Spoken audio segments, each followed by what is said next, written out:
Bonjour tout le monde, oui c'est le premier match Malaraiden contre 5 Paoli, c'est du CC Foot féminin pour ouvrir cette dernière journée de ce magnifique Blind Football Grand Prix France 2023. On va se régaler, 6 matchs au programme, on aura l'occasion d'en reparler avec une très belle cérémonie de clôture en fin de journée.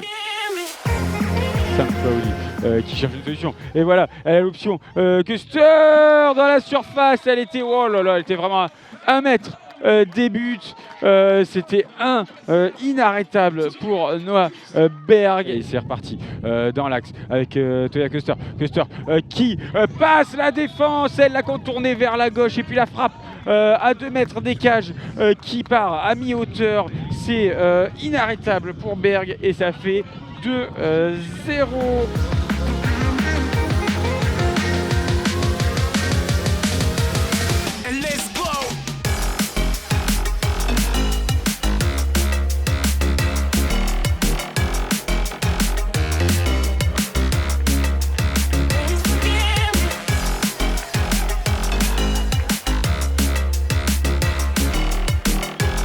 Bonjour tout le monde, rebonjour pour vous qui étiez déjà avec nous lors de la première rencontre féminine entre 5 Paoli et Malaraiden. Oui, le match a été reporté hier en fin de soirée. Il était prévu à 20h30, il va se jouer à midi aujourd'hui pour aller chercher la 5e et la 6e place. La Turquie affronte l'Italie dans un match qui va être serré. Il y aura des spectacles, on va commencer à monter en pression tout doucement pour cette dernière journée du tournoi.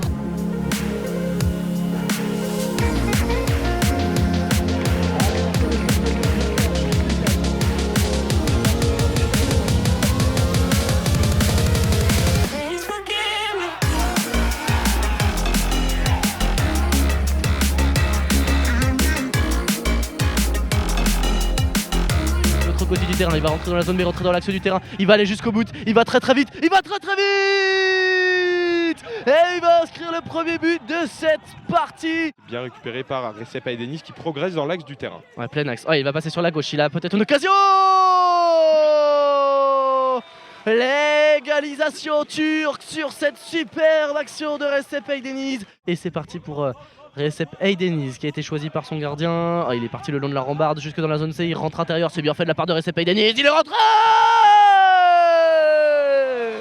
Le doublé de Recep Aydeniz magistral, il a tout fait tout seul comme tout à l'heure.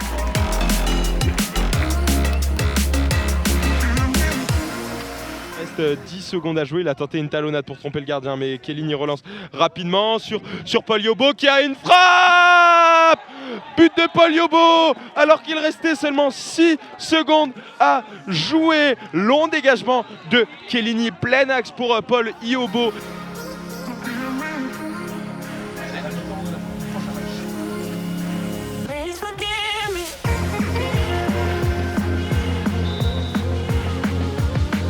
Il est au milieu de 4 joueurs, 2 Italiens, 2 Turcs, 2 maillots blancs, 2 maillots rouges. Paul Yobo sort vainqueur de cette bataille, va partir sur le côté gauche, va déclencher le frappe.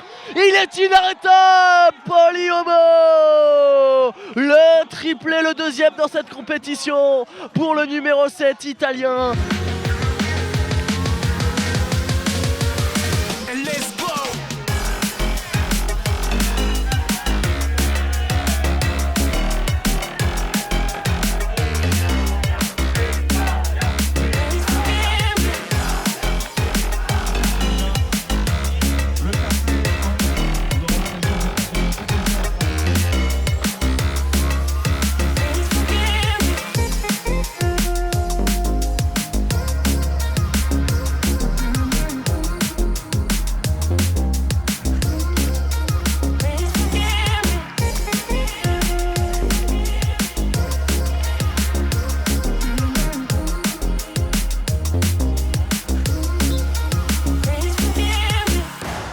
Carson, en tout cas, se fait chipper la balle le long du mur côté gauche avec Zizzo qui s'approche de la surface. Il va peut-être pouvoir frapper du gauche. Non, elle perd un peu le ballon.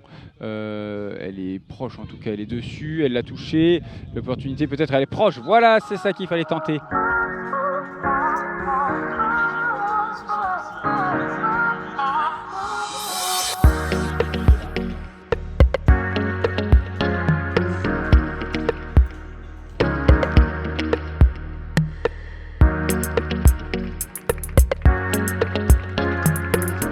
dans le cœur du jeu. C'est contré par Zizzo qui a fait beaucoup d'efforts. Cotin qui vient l'aider aussi face à Lee. Il est toujours touché. Cotin, Zizzo, attention avec Téline dans la surface, peut-être une opportunité. Elle va pouvoir frapper. Et le but à 23 secondes de la fin. Téline qui marque. Téline ouvre son score. Elena Téline, la Suédoise. Jusqu'au bout, elles auront cru et elles sont allées la chercher cette victoire. 1-0 dans les dernières secondes.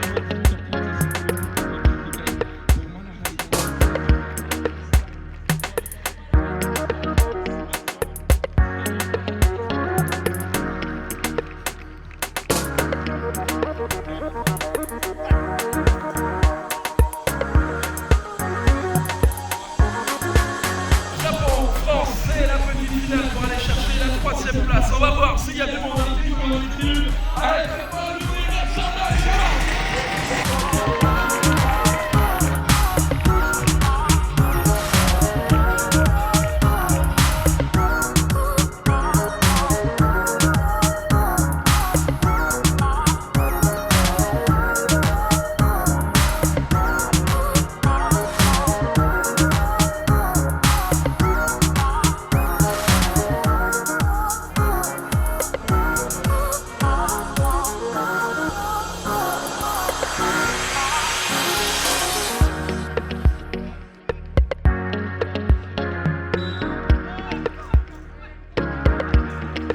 Ballon. Ce n'est pas Yannick Lecolvez qui est donc le coach principal pour ce match, c'est Manuel Morandriado. Le corner a été joué, on a décalé Yvon Wanji qui a frappé avec son pied droit au premier poteau.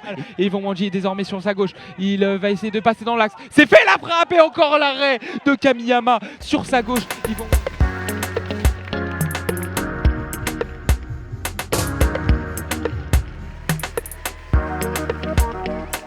Et c'est fini, la décision et cette médaille de bronze qui a été obtenue par l'équipe de France l'année dernière va se jouer au tir au but.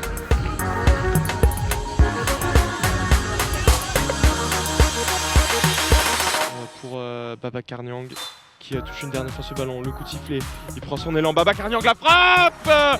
C'est petit filet sur sa gauche, Babacar Niang à terre et les Français qui ouvrent le compteur de cette séance de tir au but. Sonobé, la frappe et ce poteau rentrant sur la gauche, imparable, inarrêtable. Lève les bras en l'air. Allez Tidiane, la frappe du gauche et c'est arrêté. Ça manque de puissance. Et Rabayashi pour ce penalty, et c'est encore sur la droite de Bartolomeucci, ça rentre à terre du pointu et il a pris le gardien français à contre-pied. Avec ses chaussures noires, Arona s'est frappé, c'est dedans. Imparable cette frappe de Arona, So qui applaudit en direction du public. Ça Bartolomeucci, la frappe de Kawamura, poteau rentrant, c'est fini. La victoire du Japon dans cette petite finale.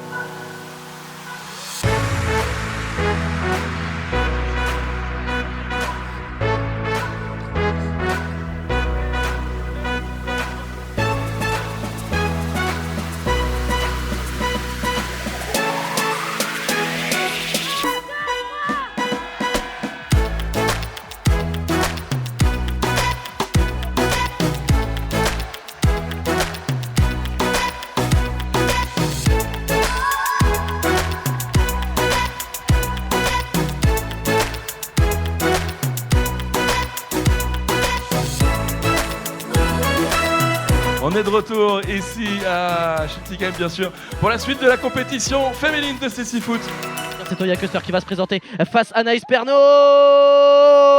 Et l'ouverture du score en faveur de UFC Sankt Pauli par l'inévitable Toya Custer qui s'est infiltré tout droit dans la défense du SC Schiltigheim. Et voilà, c'est frappé par Mireille Lefleur. Deuxième poteau dans la lucarne. Oh, il est Mireille magnifique. Lefleur, elle a attrapé ce coup franc direct. Elle l'a pris du pied droit. Elle était excentrée sur le pied gauche et elle a pris ce ballon par en dessous. La gardienne du FC Sankt Pauli, elle n'est pas immense. Elle a été lobée. Ce ballon, il est venu dans la lucarne, se loger dans ce petit filet. But de Mireille Lefleur. Toya Custer, elle est à la lutte face à Mireille Lefleur. Non, elle rentre dans la surface, Toya Custer, et cette fois elle en ressort, elle se dirige vers l'axe du terrain. Toya Custer, elle se met sur son pied gauche, elle frappe. Et le but de Toya Custer.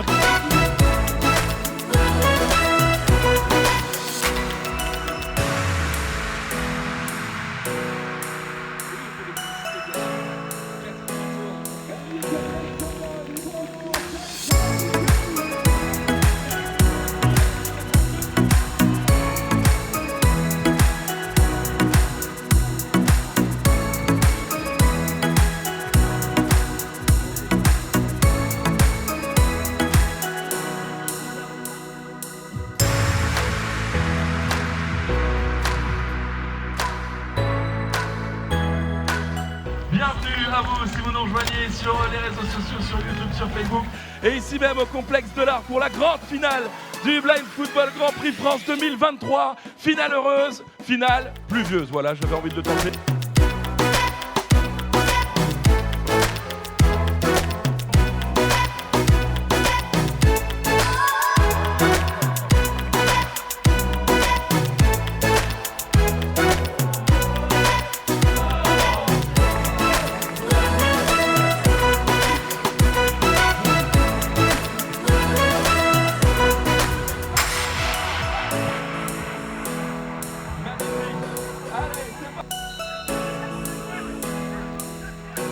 Pour Roy Turnham, l'un des joueurs les plus techniques de cette équipe anglaise qui part de la zone D. Il est désormais dans la zone A sur la gauche. Le numéro 9 qui va essayer de rentrer dans la surface. Quelle frappe! Et Maicon qui était pas loin du but contre son camp. Première énorme occasion pour les Anglais. Il est revenu dans l'axe. Il a frappé du pied droit. Gros arrêt de Jeanne Patrick directement sur Maicon. Ça a failli tromper son propre gardien.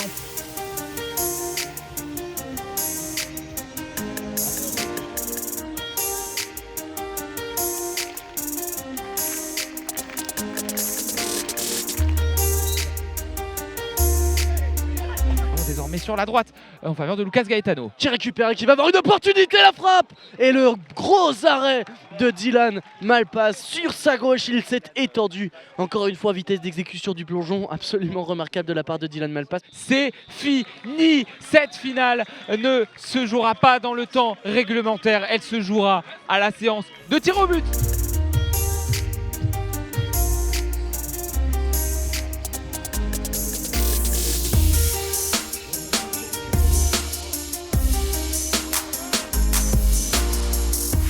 Non, c'est tiré directement au centre et l'arrêt de Jeanne Patrick. C'est parti pour le Brésilien et c'est dedans. C'est touché par Dylan Malpas sur sa droite. Il s'est couché mais il n'a pu repousser ce penalty. Les deux mains sur le ballon, il va se reculer sa jambe et peut-être la frappe de Brandon Coleman, ça passe au-dessus des buts.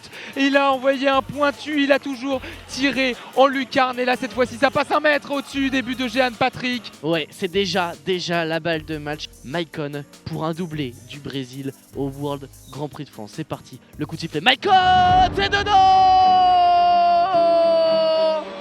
Le Brésil est champion de ce Grand Prix de France 2023 sur cet ultime penalty de Maicon, croisé, un petit peu topé mais qui trompe Dylan Malpas qui s'est étendu sur sa droite mais qui n'a pu s'interposer. Le Brésil remporte cette deuxième édition comme la première au tir au but face à une très valeureuse équipe d'Angleterre.